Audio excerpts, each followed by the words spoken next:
আসসালামু আলাইকুম ছোট্ট বন্ধুরা, আশা করি তোমরা সবাই ভালো আছো। আজকে আমি তোমাদের কিছু বাংলা মিষ্টি ছড়া পড়াবো। চলো শুরু করি। বিসমিল্লাহির রহমানির রহিম। প্রথম ছড়াটির নাম আতা গাছে তোতা পাখি। আতা গাছে তোতা পাখি, ডালিম গাছে মৌ, এত ডাকি তবু কথা কও না কেন বউ। আতা গাছে তোতা পাখি, ডালিম গাছে মৌ, এত ডাকি তবু কথা কও না কেন বউ। আমার মা, লিখেছেন রবীন্দ্রনাথ ঠাকুর।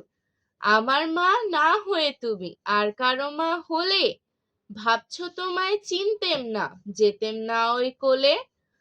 আমার মা না হয়ে তুমি আর কারো মা হলে, ভাবছো তোমায় চিনতেম না, যেতেম না ওই কোলে।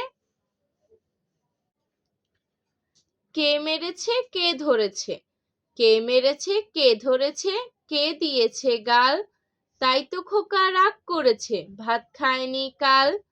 কে মেরেছে কে ধরেছে, কে দিয়েছে গাল, তাই তো খোকা রাগ করেছে ভাত খায়নি কাল।